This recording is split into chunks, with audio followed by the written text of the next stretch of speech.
1984ನೇ ಇಸಿದ ಘಟನೆ ಆಗಿದ್ದು ನನ್ನ ಕೂಟ. ನಾ ಮೊದಲೇ ಹೇಳಿ ನೋಡ್ರಿ, ನನಗೆ ಮಾರ್ಕೆಟ್ ಮಾಡಕ್ಕೆ ಬರ್ತಿರೋದು ಅಂತೇಳಿ. ಈಗ ಮನೆ ಒಳಗೆ ನನಗೆ ಹೂ ಮಾಳ ತರಕ್ಕೆ ಹಚ್ಚಿದ್ರೆ ನಾ ಹೂ ಅಂತಂದೆ. ನನಗೆ ಗುರ್ತಿಲ್ಲ, ತೊಗೊಂಬರ್ತೀನಂತ ಚೀಲ ತೊಗೊಂಡು ಹೋದಿರಿ. ಅಲ್ಲೇ ಮಾರ್ಕೆಟ್ ಹೋಗ್ತೀನಿ, 4-5 ಮುಸಲ್ರ ಅವಾಜಿ ಅಂಥೇಳಿ ಕರೆಯಕತ್ತಾರ. ನಾ ಹೂ ಮಾರ ನನಗೆ ಗುರ್ತೈತಿ, ಆದರೆ ಹ್ಯಾಂಗೆ ತೊಗೋಬೇಕು ಏನು ಅಂತ ಅಳತಿ ಏನು ಗುರ್ತಿಲ್ಲ. ಅವರು ಸಮೀಪ ಹೋಗ್ತೀನಿ, ಅವಾಜಿ 30 ರೂಪಾಯಿಗೆ ಮಾರ್ ದೇತಾ, 30 ರೂಪಾಯಿಗೆ ಮಾರ್ ದೇತಾ ಅಂತ. ನಮ್ಮ ಕಾಸ್ಟ್ದವ್ರು ಮಾರ್ ಅಂದ್ರೆ ಇದು. ಅಯ್ಯೋ ನಾವು ನಾ ಹೂ ತರಕ್ಕೆ ಹೋದ್ರಿ, ಇವ ನನಗೆ ಬಡಿತಾನ ಅಂತ ಹೇಳ್ತಾರಲ್ಲ. ನಾ ಹೊಳ್ಳಿ ಹೋದ್ರಿ, ಥೋಡಾ ಪೈಸಾ ಕಮ್ತಿ ದೇತೀವಿ ಪರಾನ ಜಿ, ಅಚ್ಚಾ ಪಕಡ್ಕೊಂಡು ಮಾರ್ ದೇತಾ ಅಂತ ನಾ ಓಡಾಕ ಚಾಲು ಮಾಡಿಬಿಟ್ಟೇವ್ರಿ. ಯಾಕಂದ್ರೆ ಆ ಟೈಮ್ನಾಗ ಕೋಮಗಲಭೆ ಇತ್ತು.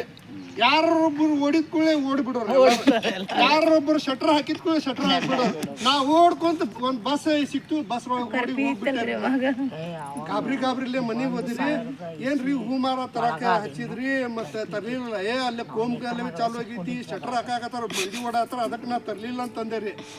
ಆಯ್ತು ಬಿಡ್ರಿ, ಇಲ್ಲಿ ಮನೆ ಕಡೆ ಬರ್ತಾರ, ನಾವು ತಗೋರಿ ಅಂತೇಳಿ ನಮ್ಮ ಮನೆಯವ್ರು ಅಂದ್ರಿ. ಒಬ್ಬ ಮಾರಾಕ್ ಬಂದ, ನಮ್ಮ ಮನೆಯವ್ರು ಚೌಕಸಿ ಮಾಡಾಕತ್ತಾರ. ಅವನು ಮಾರನಕತ್ತ, ಇನ್ನು ನನಗೆ ಬಡಿಯೋದಲ್ಲ ನನ್ನ ಮನೆಯವ್ರಿಗೂ ಬಡಾಕತ್ತಾನೆ ಅಂತೇಳಿ ನಾ ಏನು ಮಾಡಿದಿರಿ,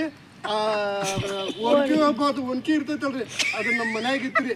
ಹಿಂಗೆ ವರ್ಷಕ್ಕೆ ಚಾಲು ಮಾಡಿದೆ. ಅಕ್ಕಿ ಅವ ಹೊಡೆದ್ರ ನಾ ಇವಂಗೆ ಹೊಡಿಬೇಕಂತ ಕಡಿಕ ನಮ್ಮ ಮನೆಯವ್ರ ರೇಟ್ ಫಿಕ್ಸ್ ಮಾಡಿದ್ರೆ ಇವಾಗ ಕೊಡಕ್ಕೆ ಚಾಲು ಮಾಡ್ದೆ. ನಾ ಎಲ್ಲಿ ಹೊಡಿತಾನ ತಿಳ್ಕೊಂಡ ಹಿಂಗೆ ಮಾಡಾಕತ್ತಾವ. ಅದ ಮಾರ ಅಂತ ಹೇಳಿ ನನಗೆ ಅವಾಗ ಗೊತ್ತಾಗಿತ್ತು.